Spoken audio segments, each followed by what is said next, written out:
स्वागत है आप सभी का एक बार फिर से हमारे YouTube चैनल कॉमर्स केयर में। और आज हम लोग हमारे 12th के 4th चैप्टर को लेकर आज हमारा आखिरी वीडियो है, ठीक है। और इसको हम लोग फास्ट रिवीजन भी बोल सकते हैं, ठीक है। और इस चैप्टर में आज हम लोग पिछले सारे वीडियोस को एक साथ कंबाइन करके देखेंगे, ठीक है। यानी इस वीडियो में आज हम आप लोगों को जितने सारे एडजस्टमेंट हो रहे हैं change in profit sharing ratio में उन सभी को बताने वाला हूं, ठीक है। अगर आप लोगों ने हमारे पिछले वीडियोस को नहीं देखा हुआ है तो आपको पहले इस वीडियोस को देख लेना चाहिए, ठीक है, ताकि आपको आज का हमारा वीडियो ज्यादा अच्छे से समझ में आए।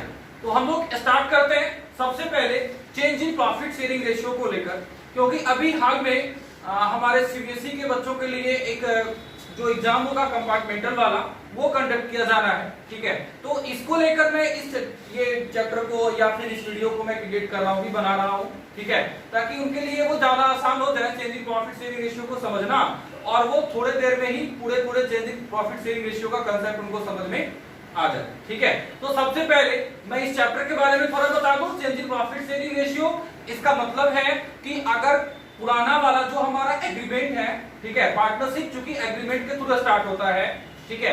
एग्रीमेंट में अलग अलग चीज को लिखा जाता है, पार्टनरशिप डीड में या फिर एग्रीमेंट में। तो उस एग्रीमेंट में या डीड में थोड़ा सा भी अगर कुछ भी वेरिएशन हो, ठीक है, तो उसको हम लोग बोलेंगे रिकॉन्स्टिट्यूशन। रिकॉन्स्टिट्यूशन होने का मतलब क्या है कि अलग अलग केस में हमारा रिकॉन्स्टिट्यूशन हो सकता है। यानी सीधे सीधे रिकॉन्स्टिट्यूशन का मतलब है एग्रीमेंट का चेंज होना। यहाँ फर्म कंटिन्यू चलता रहेगा, यानी फर्म जो है वो कंटिन्यू चलेगा। इसका मतलब क्या है कि जैसे फर्म का बिजनेस पहले चल रहा था उसी तरीके से फर्म का बिजनेस अभी चलेगा। बस होगा क्या, तो पार्टनर्स के बीच में जो रिलेशन है, जो इकोनॉमिक रिलेशन है, वो रिलेशन क्या हो जाएगा, चेंज हो जाएगा। रिकॉन्स्टिट्यूशन बोलेंगे, ठीक है। अब हम लोग आगे बढ़ते हैं। रिकॉन्स्टिट्यूशन को हम लोग अलग अलग केस में पढ़ते हैं, मतलब अलग अलग टाइम में हम लोग रिकॉन्स्टिट्यूशन को पढ़ते हैं। तो रिकॉन्स्टिट्यूशन का फर्स्ट होता है हमारा अभी का करंट चैप्टर यानी change in profit sharing ratio, ठीक है। इसके बाद हम लोग इसको पढ़ेंगे एडमिशन ऑफ ए पार्टनर में, फिर रिकॉन्स्टिट्यूशन को हम लोग पढ़ेंगे रिटायरमेंट ऑफ ए पार्टनर में, रिकॉन्स्टिट्यूशन हम लोग पढ़ेंगे डेथ ऑफ ए पार्टनर में। तो इस तरीके से ये 4 चैप्टर हम लोगों को रिकॉन्स्टिट्यूशन पर दिया हुआ है 12th में। इसका एक और होता है रिकॉन्स्टिट्यूशन पर आने वाला चैप्टर, वो होता है अमलगमेशन ऑफ 2 और मोर पार्टनरशिप फॉर्म। ये हम लोगों के ना तो किसी स्टेट बोर्ड में और ना ही सीबीएसई वाले बोर्ड में दिया गया है, ठीक है। तो इसको सिलेबस में चूंकि नहीं है तो इस वजह से हम लोग इसको छोड़ेंगे। बाकी के 4 चैप्टर को हम लोग देखेंगे। और 4 चैप्टर में से आज हमारा जो फर्स्ट चैप्टर है वो कौन सा, change in profit sharing ratio, ठीक है। तो जब हमारा प्रॉफिट शेयरिंग रेशियो चेंज होता है तो इसका मतलब है कि पुराने रेशियो में, जिस रेशियो में पार्टनरशिप में क्या था, प्रॉफिट और लॉस को शेयर किया जा रहा था, वो रेशियो अब क्या हो जाएगा, अलग हो जाएगा, डिफर हो जाएगा, डिफरेंट हो जाएगा पुराने वाले रेशियो से, ठीक है। जैसे अगर हम लेते हैं कि हमारे पार्टनरशिप में ए, बी और एम 3 आदमी था पार्टनर्स में ए, बी और एम, इन तीनों के बीच में कोई भी पुराना वाला रेशियो ले लेते हैं। जैसे इन लोगों का रेशियो था 5:3:2, ठीक है। तो चूंकि पहले से ये रेशियो है, ये रेशियो पहले से है और हम लोग पहले से ही प्रॉफिट और लॉस को इस रेशियो में डिस्ट्रीब्यूट करते चले आ रहे हैं, तो इस वजह से हम लोग इस रेशियो को बोलते हैं ओल्ड रेशियो, ठीक है। अब जब पार्टनर्स के बीच में एक नया एग्रीमेंट होता है तो नया एग्रीमेंट ये होता है कि जो प्रॉफिट का शेयरिंग रेशियो है वो कुछ अलग होगा फ्यूचर के प्रॉफिट और लॉस को शेयर करने के लिए, ठीक है। जैसे क्वेश्चन में हमारा बता सकता है न्यू रेशियो को लेकर कुछ भी अलग रेशियो, ठीक है, जो कि 5:3:2 नहीं हो। जैसे डिफरेंट टाइप का रेशियो में इसके लिए लिखते हैं।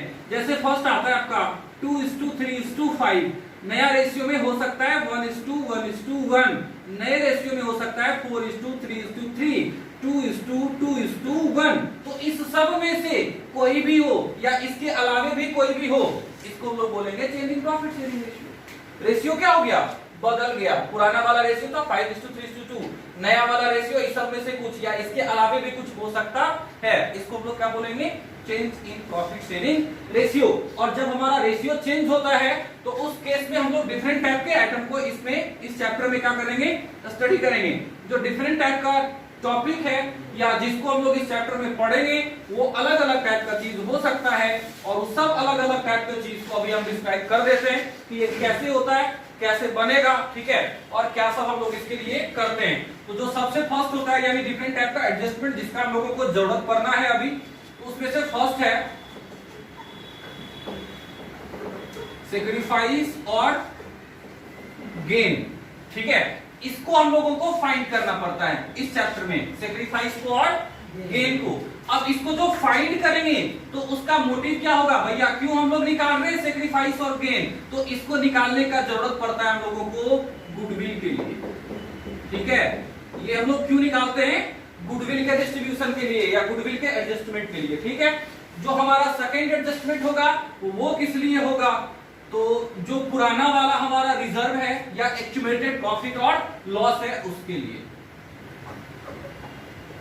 जनरल रिजर्व और प्रॉफिट एंड लॉस अकाउंट, चाहे ये जनरल रिजर्व हो या किसी भी टाइप का रिजर्व हो, workman compensation reserve, investment fluctuation reserve, किसी भी टाइप का रिजर्व या जनरल रिजर्व, ठीक है। और साथ ही साथ प्रॉफिट एंड लॉस अकाउंट, इसके एडजस्टमेंट के लिए। जो हमारा थर्ड है उस थर्ड में आ जाता है हमारा गुडविल के लिए, ठीक है। थर्ड के बाद फोर्थ आ रहा है हम लोगों के रिवैल्यूएशन के लिए, रिवैल्यूएशन अकाउंट लिखते हैं या profit and loss adjustment account हम लोग इसको बोल सकते हैं, तो वो भी हो सकता है। तो हम लोग जो हमारा अगला एडजस्टमेंट रिवैल्यूएशन को लेकर होगा, रिवैल्यूएशन के बाद हमारा जो अगला एडजस्टमेंट होता है वो आखिरी भी है इसका नाम होता है कैपिटल एडजस्टमेंट, ठीक है। तो इन अलग अलग टॉपिक को हम लोग पढ़ते हैं किस चीज में, change in profit sharing ratio में, ठीक है। तो हम सबसे पहले 1 से स्टार्ट करते हैं, यानी हमारा जो सेक्रीफाइस और गेन निकालने से है यहां से स्टार्ट करते हैं और कैपिटल एडजस्टमेंट तक हम आते हैं। सबसे फर्स्ट है सेक्रीफाइस करना और गेन करना, यानी कैलकुलेट करना सेक्रीफाइस को और गेन को। ये कैसे कैलकुलेट करेंगे, तो इसके लिए हम पहले भी थोड़ा बताए हुए थे, अगर वो आप लोगों को याद है तो सही है, अगर वो याद नहीं है तो आप यहाँ थोड़ा सा इस बारे में देख सकते हैं। जैसे हमारा ओल्ड रेशियो हमारे क्वेश्चन में दिया हुआ है, ठीक है, ओल्ड रेशियो दिया हुआ है 5:3:2, ये पार्टनर्स हैं ए, बी और एम, ठीक है। अब हमारे क्वेश्चन में न्यू रेशियो भी दिया हुआ है और न्यू रेशियो है 2:3:5। हम अपने मन से कुछ भी ले लिए, ठीक है, इमेजिनरी है सारा। इसको हम टोटल ऐड करेंगे 10 हो जाता है, यहां भी टोटल ऐड करेंगे तो 10 हो जाएगा, ठीक है। क्योंकि ये कुछ भी हो सकता है तो हम अपने मन से कोई भी एक लिख लिए, ठीक है। अब आगे देखेंगे हम लोगों को क्या करना है भाई, कैलकुलेशन ऑफ सेक्रीफाइस और गेन, ठीक है। इसके लिए हम लोग एक फॉर्मूला को लेते हैं और वो फॉर्मूला हमारा है old ratio minus new ratio, ठीक है। अगर हमारा आंसर प्लस में आए तो हम लोग इसको बोलेंगे सेक्रीफाइस, और अगर हमारा आंसर माइनस में आए तो हम लोग इसको बोलेंगे गेन। यहां तक क्लियर है। अब हम लोग हमारे इस क्वेश्चन को सॉल्व कर लेते हैं। हम लोग किसके लिए पहले फाइंड करेंगे या डिटरमाइनेशन करेंगे, ए के लिए, ठीक है। ए के लिए सारा कैलकुलेशन पहले कर लेते हैं। ए को पहले मिल रहा था, यहां क्या बताया, old ratio minus new ratio, तो ए को मिल रहा था पहले 5/10 यानी 10 में से 5 यानी 5/10। अभी कितना मिल रहा है 2/10 यानी कि 10 में से 2 यानी 2/10। अब इसको अगर हम लोग कैलकुलेट करें तो ये क्या आ जाएगा 3/10। अब चूंकि ये प्लस वाला आइटम ज्यादा है अभी, इस वजह से हम लोग इसको क्या बोलेंगे सेक्रीफाइस। इसके बाद हम लोग बी के लिए आगे बढ़ेंगे। बी को पहले मिल रहा था 3/10, तो इसको लिख लेते हैं 3/10 माइनस 3/10। इसका मतलब है कि ये ना तो सेक्रीफाइस किया और ना ही सेक्रीफाइस और ना ही gain, no sacrifice no gain. इसके बाद हम लोग आगे बढ़ते हैं ए बी के बाद एम के तरफ। एम को पहले मिल रहा था 2/10, अभी मिल रहा है 5/10। दोनों का हम लोग एलसीएम करेंगे 10 होगा और फाइनली 2 में से 3 को माइनस करेंगे तो -3 हो रहा है ना, यहाँ पे -3 लिखेंगे। लेकिन हम लोगों को क्या करना है, इस माइनस को इधर से हटा के और इसको लिख देना है गेन, ठीक है। ये माइनस ओनली समझने के लिए था, तो यहां हम लोग माइनस को हटा के यहां पे क्या लगा देंगे, गेन लगा देंगे, ठीक है। तो इस तरीके से हमारा जो फर्स्ट सेक्रीफाइस और गेन को लेकर है वो अब खत्म हो गया, ठीक है। इसके खत्म हो जाने के बाद अब हम लोग आगे देखते हैं रिजर्व और या फिर प्रॉफिट और लॉस को लेकर हमारे क्वेश्चन में क्या सब हो सकता है। तो सबसे पहले हम बताए हुए थे कि इसका जो अकाउंटिंग ट्रीटमेंट होता है वो दो चीजों को ध्यान में रखकर किया जाता है। वो दो चीज क्या सब है? सबसे फर्स्ट होता है कि क्या हम अपने इस जनरल रिजर्व या प्रॉफिट एंड लॉस यानी workman compensation reserve, investment fluctuation reserve, इन सब टाइप के किसी भी रिजर्व को क्या हम इसके अकाउंट को क्लोज कर रहे हैं या हम इसके अकाउंट को क्लोज नहीं कर रहे हैं। अगर हम इसके अकाउंट को क्लोज करेंगे तो उसका अकाउंटिंग ट्रीटमेंट क्या होगा, अगर हम इसके अकाउंट को क्लोज नहीं करेंगे तो इसका अकाउंटिंग ट्रीटमेट क्या होगा। आपको याद रखना है कि अगर हम लोग इसको क्लोज कर देते हैं, general reserve, investment fluctuation reserve, workman compensation reserve या प्रॉफिट एंड लॉस अकाउंट का क्रेडिट बैलेंस, ठीक है, अगर हम लोग इसको क्या करेंगे, क्लोज कर देंगे, ये तो इसका जो ट्रीटमेंट होगा वो कैपिटल अकाउंट, ठीक है। यानी इन सभी चीजों को हम लोगों को नेक्स्ट वाले मतलब आगे आने वाले बैलेंस शीट में शो नहीं करना है, क्योंकि वो क्लोज हो गया, वो खत्म हो गया। और जो चीज खत्म हो गया वो बैलेंस शीट में नहीं जाता है ना। बैलेंस शीट में ओनली क्लोजिंग बैलेंस को हम लोग लिखते हैं। तो जिस चीज को हम ट्रांसफर कर चुके हैं उसका तो कुछ क्लोजिंग बैलेंस रहा ही नहीं ना, तो नहीं रहा तो वो नए वाले बैलेंस शीट में नहीं जाएगा, ठीक है। तो इस वाले टाइम में हम लोग क्या करेंगे, जनरल रिजर्व डेबिट, जिस चीज को क्लोज करना है उसके लिए, ठीक है।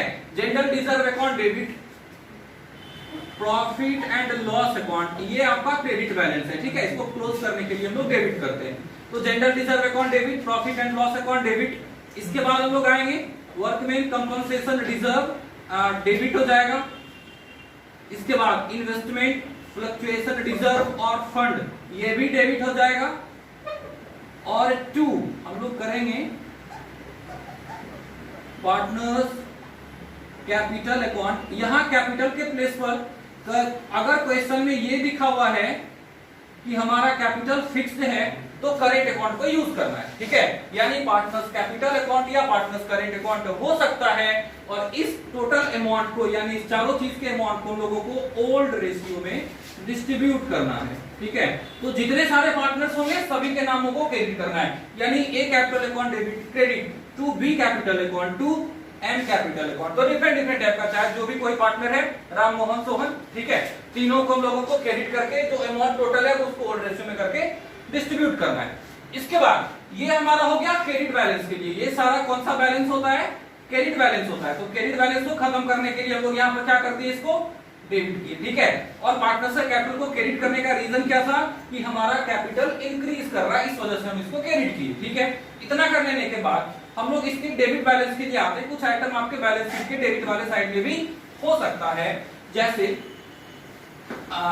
एक होता है आपका प्रॉफिट एंड लॉस अकाउंट का ही डेबिट बैलेंस, ठीक है। ये बैलेंस शीट के एसेट वाले साइड में हो सकता है।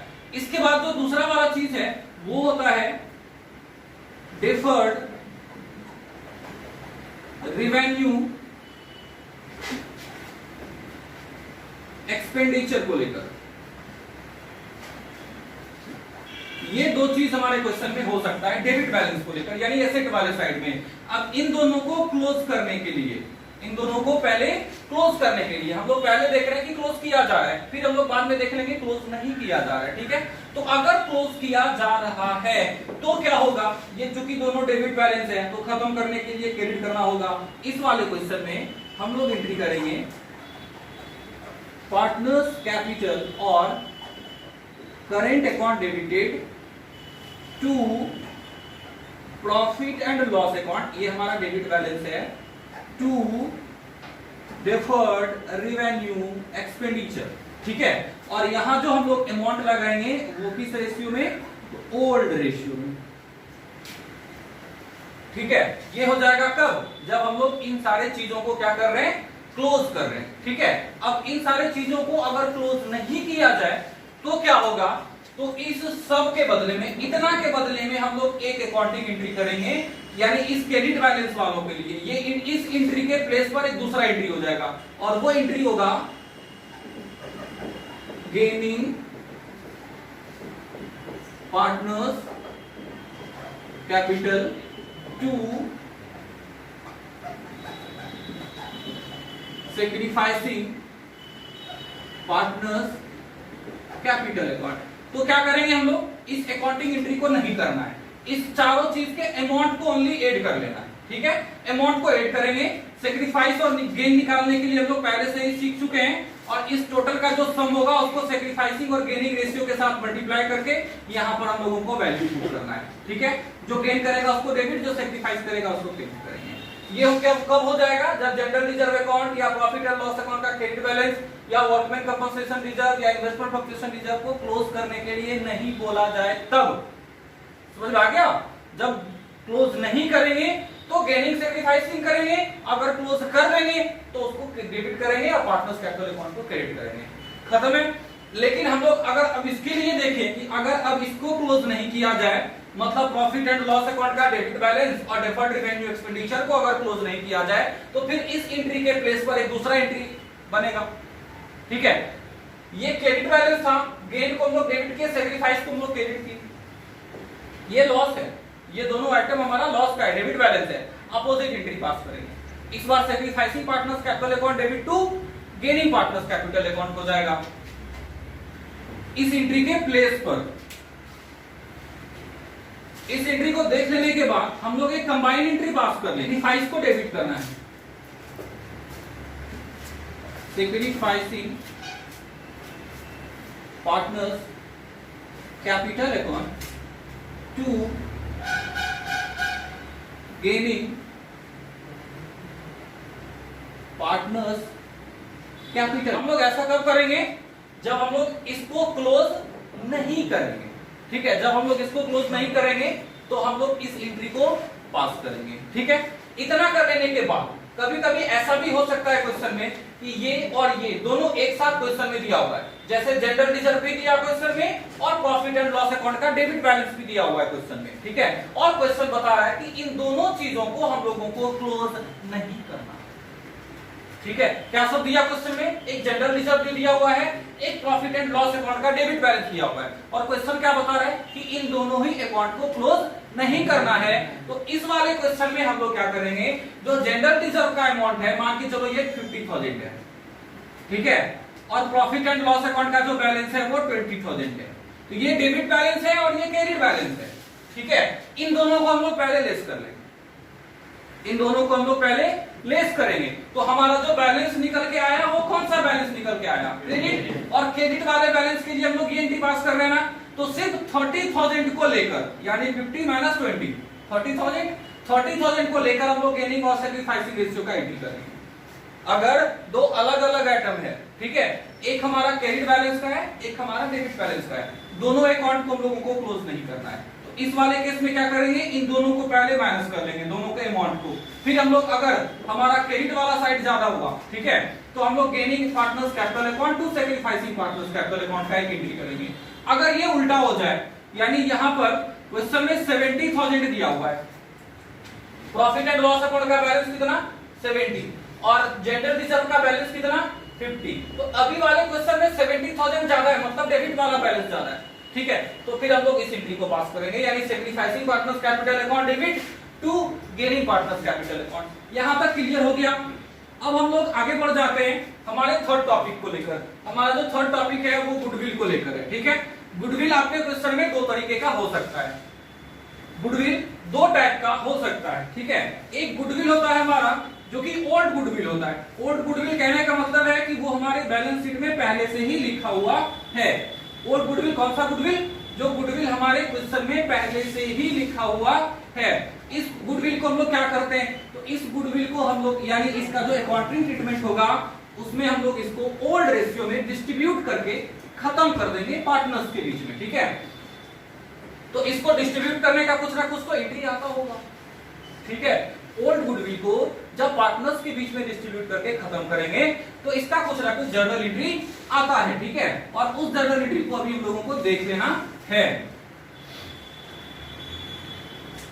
ओल्ड गुडविल पहले जो हमारे क्वेश्चन में दिया हुआ है, ये बैलेंस शीट के एसेट वाले साइड में होगा, या आपके क्वेश्चन में लिख रहा है कि ये एग्जिस्टिंग गुडविल है, ठीक है, ये एग्जिस्टिंग गुडविल है। मतलब जिस दिन डिकॉन्स्टिट्यूशन हुआ उस दिन हमारा गुडविल मेरे बुक में इंटर था।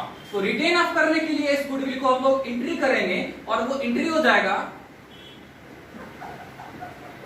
Partners capital account debit to goodwill. ठीक है, यहां हम लोग गुडविल का जो अमाउंट है उसको एंटर करेंगे और ये जो यहां पर जो पार्टनर्स कैपिटल लिख रहे हैं तो मतलब है कि कम से कम तो 2 पार्टनर होता है, अधिक से अधिक कितना भी 50 हो सकता है। तो हम लोग यहाँ पे क्या करेंगे, जितने सारे पार्टनर्स हैं सबका कैपिटल अकाउंट हम डेबिट करेंगे। ठीक है, तो A capital account debit, B capital account debit, N capital account debit, तो जितना सारा है सबको डेबिट और जो गुडविल है उस सबको क्रेडिट करेंगे टोटल एक साथ, और जो अमाउंट है गुडविल का उसको हम लोग ओल्ड रेशियो में डिस्ट्रीब्यूट कर देंगे पार्टनर्स के बीच। ठीक है, ये ओल्ड गुडविल का ट्रीटमेंट है।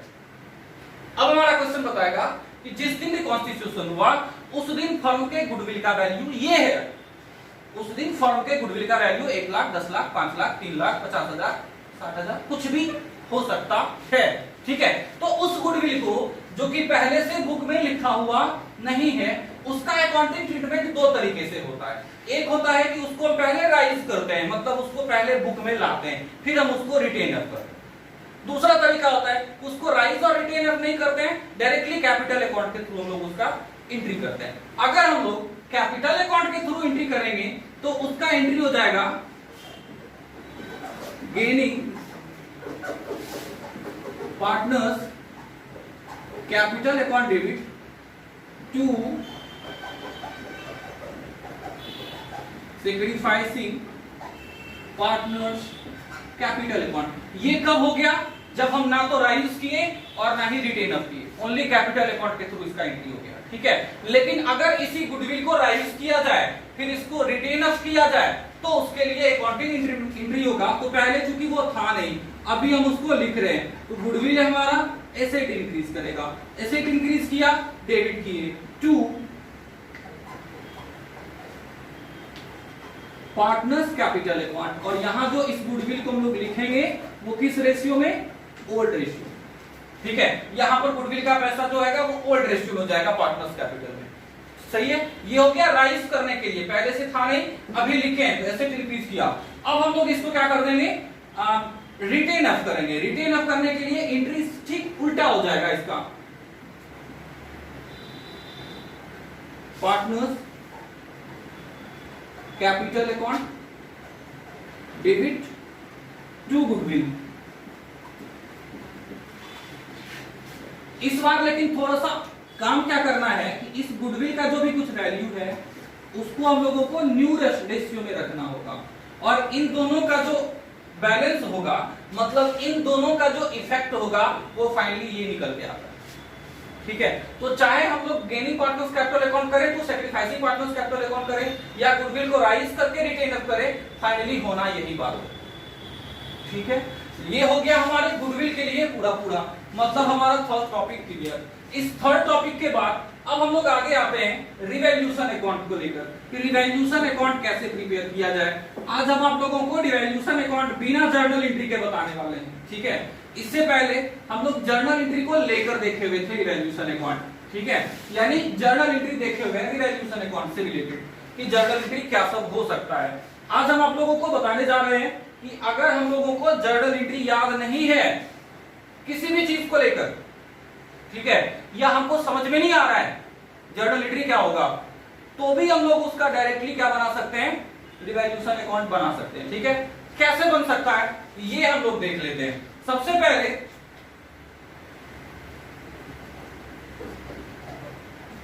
रिवैल्यूएशन अकाउंट हम लोगों को प्रिपेयर करना है। ये जो रिवैल्यूएशन अकाउंट है वो एक नॉमिनल अकाउंट होता है, अमाउंट, पार्टिकुलर्स, अमाउंट और फिर पार्टिकुलर्स। ठीक है, इधर वाले साइड टू और क्रेडिट वाले साइड में बाय। ये तो हम लोगों को पता है कि भैया लेजर है तो ऐसा हम लोग करेंगे। ठीक है, अब होता है कि हमको कैसे पता चले कि किसी आइटम को हम डेबिट में लिखेंगे या किसी आइटम को हम क्रेडिट में लिखेंगे। ठीक है, तो सीधा सीधा जो रिवैल्यूएशन अकाउंट होता है वो एक नॉमिनल अकाउंट होता है, नॉमिनल अकाउंट होता है। रिवैल्यूएशन अकाउंट हम लोग क्यों प्रिपेयर कर रहे हैं, तो रिवैल्यूएशन अकाउंट को प्रिपेयर करने का रीजन है कि एसेट्स के रिवैल्यूएशन या लायबिलिटीज के रीअसेसमेंट होने पर हमारा क्या प्रॉफिट हुआ और क्या लॉस हुआ इसको फाइंड। ठीक है, जो हमारा ये लैंड है या बिल्डिंग है या मशीनरी है या फर्नीचर है वो पहले से बुक में किसी और अमाउंट से लिखा हुआ है, ठीक है, जो उसका बुक वैल्यू है, लेकिन उसका मार्केट वैल्यू कुछ और है, अभी मार्केट में उसका वैल्यू कुछ और है। ठीक है, तो हम लोगों को मार्केट वैल्यू पर शो करना होगा या नए वाले वैल्यू पर शो करना होगा जो हमारा मार्केट वैल्यू है। इससे कुछ प्रॉफिट हो सकता है और कुछ लॉस हो सकता है। ठीक है, तो प्रॉफिट और लॉस को फाइंड करने के लिए हम लोग किस चीज को बनाते हैं, रिवैल्यूएशन अकाउंट को बनाते हैं। किस चीज का प्रॉफिट लॉस भाई, तो एसेट्स और लायबिलिटीज के रिवैल्यूड होने पर जो प्रॉफिट और लॉस है। सबसे पहले ये हमारा नॉमिनल अकाउंट है और नॉमिनल अकाउंट का जो डेबिट वाला साइड है उसमें हम लोग लॉसेस और एक्सपेंसेस को दिखाते हैं, लॉसेस और एक्सपेंसेस को दिखाते हैं। अब जो हमारा क्रेडिट वाला साइड है मतलब राइट वाला साइड है इसमें हम लोग इनकम्स और गेन को दिखाते हैं। अब बस आपको एंट्री में ये चेक करना है कि हमारा प्रॉफिट हुआ या लॉस हुआ। ठीक है, अब प्रॉफिट कैसे होगा, लॉस कैसे होगा, ये हम लोग देख लेते हैं। अगर हमारे एसेट्स का वैल्यू इंक्रीज हो जाए, इंक्रीज इन एसेट्स, ये हमारा प्रॉफिट हो जाएगा। हमारा लैंड 5 लाख का था, रिवैल्यूएशन में पता चला कि उस लैंड का रेट 5 लाख नहीं 7 लाख है, 2 लाख का प्रॉफिट हुआ हमारा। 5 लाख का चीज 7 लाख का हो गया, प्रॉफिट हुआ हमारा 2 लाख का। ठीक है, तो ओनली उस वैल्यू को लिखना है जो कि बढ़ा या घटा। 5 लाख तो पहले से था, अभी 7 लाख हो गया, बढ़ा कितना, सिर्फ 2 लाख। तो उस 2 लाख को लोगों को यहाँ पे लिखना है। ठीक है, यहाँ पे ऐसे नहीं लिखेंगे इंक्रीज इन एसेट, ओनली लिखना है एसेट का नाम।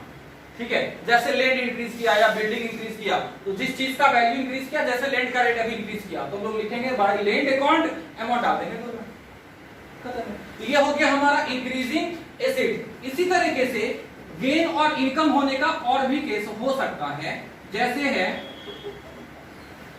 Decrease in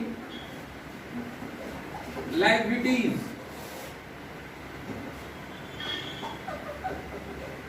decrease in provision for DT, यानी कि डाउटफुल डेब्ट्स। डाउटफुल डेब्ट्स हमारा जितना घटता है हमारा प्रॉफिट उतना ज्यादा बढ़ेगा। ठीक है, या हमारा डेटर उतना ज्यादा बढ़ेगा, डेटर एसेट होता है। ठीक है, तो इस वजह से हम लोग इसको क्या दिखा रहे हैं, क्रेडिट वाले साइड में दिखा दिए। ठीक है, अब इसके साथ एक चीज और हो सकता है, और वो एक चीज क्या है कि अगर हमारे क्वेश्चन में दे कि आपका कुछ अनरिकॉर्डेड एसेट भी है, अनरिकॉर्डेड एसेट जो कि पहले से रिकॉर्डेड नहीं है, अब हम लोगों को उसको लिखना है। ठीक, तो इसके लिखने के लिए हम लोग क्या करेंगे, अनरिकॉर्डेड एसेट लिख लेंगे। ठीक है, एक चीज और हो सकता है,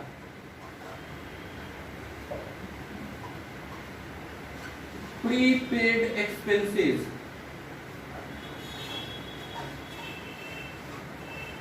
एक्रूड इनकम। कभी कभी आपके क्वेश्चन में देगा कि हम लोगों ने बैलेंस शीट, हमारे प्रॉफिट एंड लॉस अकाउंट में दिया हुआ है कि हम लोगों ने एक्सपेंसेस में रेंट पे किया हुआ है 60,000। प्रॉफिट एंड लॉस अकाउंट में लिखा हुआ है कि हम लोगों ने रेंट कितना पे किया, 60,000। इस 60,000 में से 5,000 अगले साल के लिए, 60,000 में से 5,000 अगले साल के लिए है, जिसके लिए कोई भी अकाउंटिंग जो हमारा होना चाहिए वो हम नहीं किए, तो अभी करना पड़ेगा।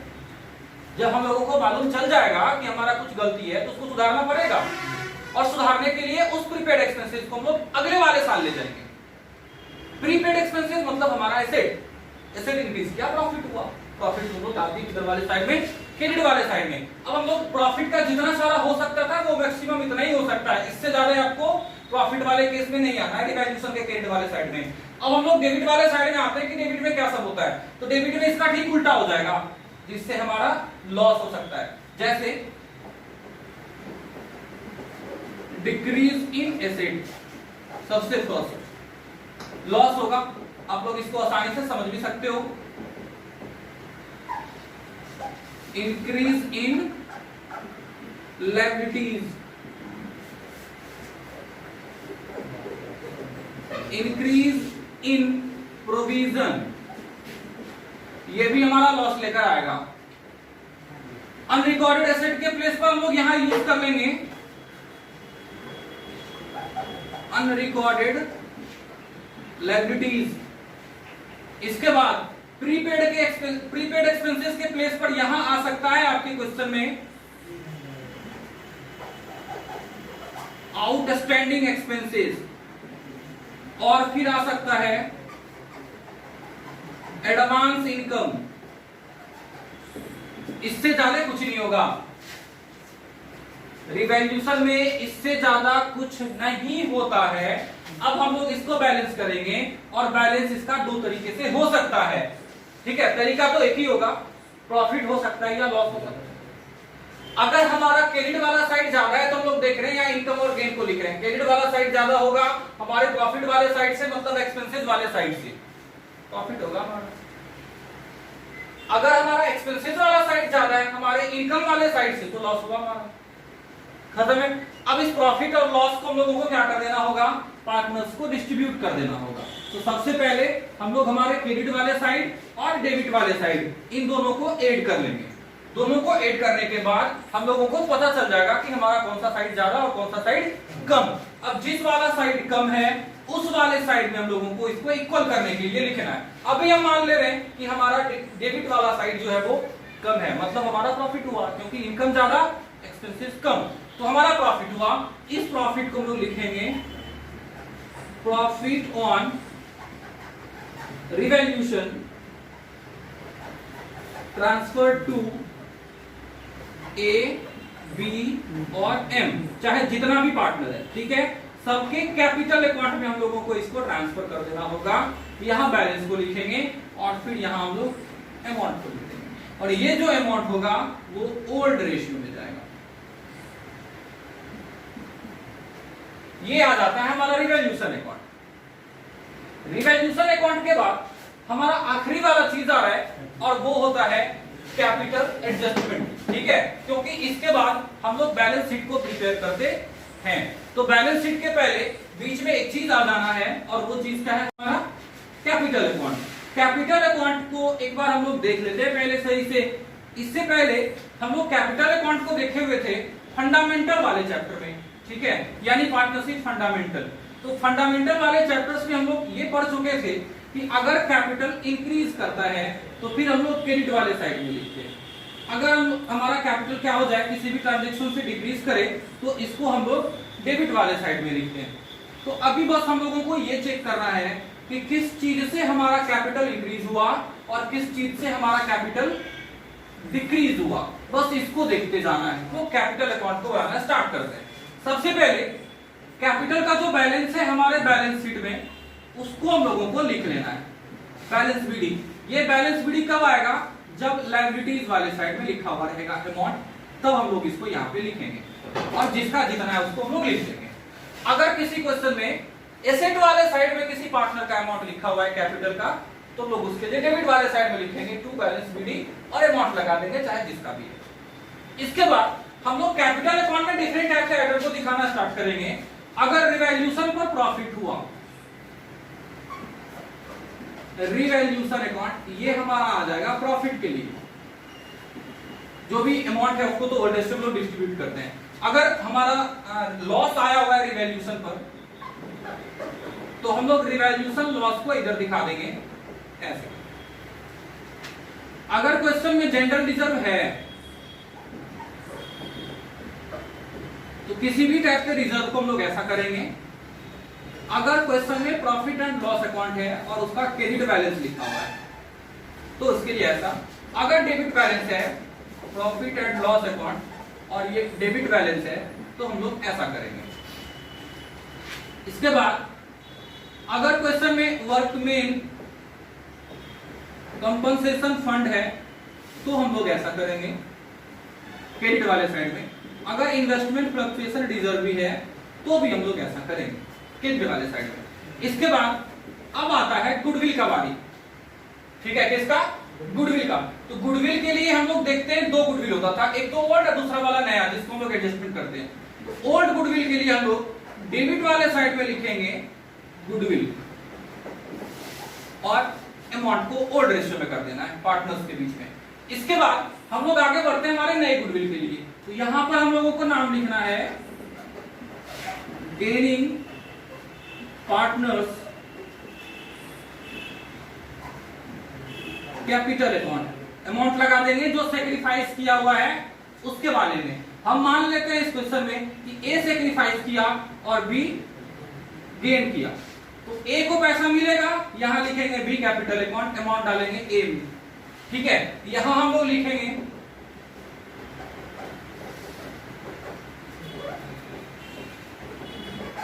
सेक्रीफाइसिंग पार्टनर्स कैपिटल अकाउंट और हम लोग अमाउंट डालेंगे बी में अभी, क्योंकि बी जो है वो गेन कर रहा है। तो इस तरीके से ये समझ में आ रहा है कि जो गेन करेगा, ठीक है, उसके अमाउंट में कब लिखेंगे, किधर लिखेंगे, डेबिट में लिखेंगे। जो सेक्रीफाइस करेगा उसके लिए हम लोग क्रेडिट वाले साइड में लिखेंगे। सही है। इतना कर लेने के बाद हम लोगों को पहले एक बार यहां पर इसको बैलेंस कर लेना है कैपिटल एडजस्टमेंट के। जब कैपिटल एडजस्टमेंट करेंगे तो उसके पहले हम लोगों को एक बार इसको क्या कर लेना है, क्लोज कर लेना है। क्लोज करने के बाद हम लोग इसी को आगे बढ़ा देंगे। क्लोज जो करेंगे तो इसका कुछ ना कुछ बैलेंस आएगा। इस बैलेंस को हम लोग यहां पे लिखेंगे टू बैलेंस सीडी। इस बैलेंस सीडी को फिर आगे हम लोग आगे ले जाएंगे और आगे ले जाकर हम लोग यहां पर इसको लिख लेते हैं बाय बैलेंस बीडी।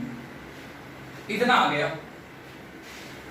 ठीक है, अब इतना आने के बाद अगर मान के चलो इस सारे चीजों को करने के बाद यहां जो बैलेंस सीडी है, यहां जो बैलेंस सीडी है ये आ जाता है तुम्हारे क्वेश्चन में 2,50,000 और यहां आ रहा है 3 लाख।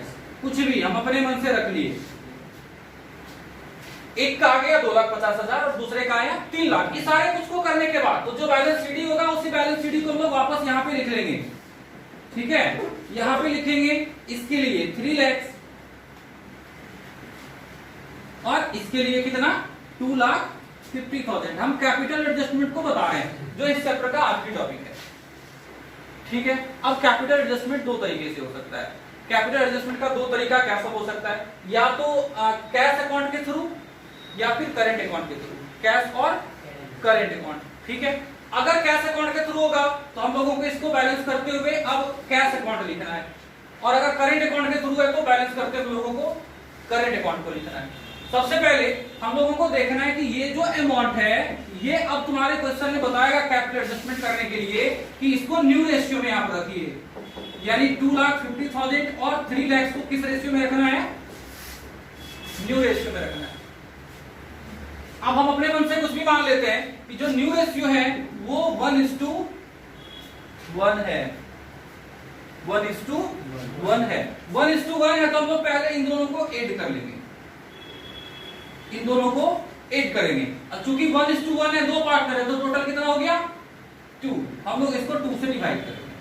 ठीक है, ये टोटल कितना 5 लाख और 50,000, 5 लाख और 50,000। इसको 2 से डिवाइड कर देंगे तो 2 लाख और 75,000 आएगा 2 से डिवाइड करने के बाद। ठीक है, इतना कर लिए।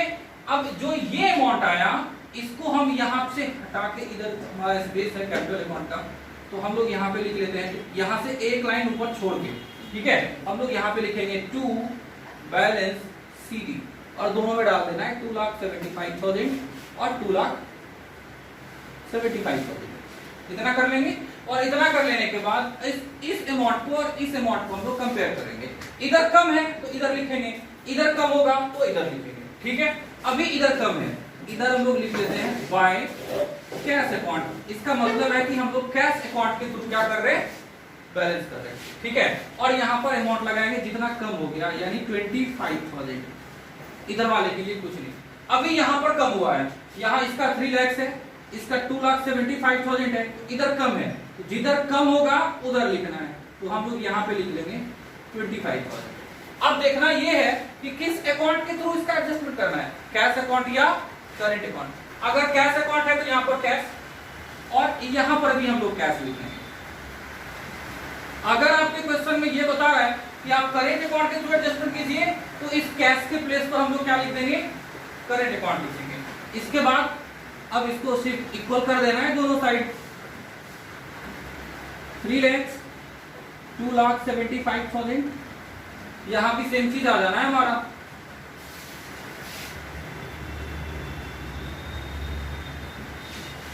थ्री लैक्स और 2,75,000। इस तरीके से हमारा कैपिटल एडजस्टमेंट जो है वो खत्म हो जाएगा। और ये आखिरी टॉपिक था चेंजिंग प्रॉफिट शेयरिंग रेशियो का, ठीक है। अब हम लोग इस चैप्टर के बाद हमारा जो नेक्स्ट वीडियो आएगा वो एडमिशन ऑफ ए पार्टनर को लेकर होगा।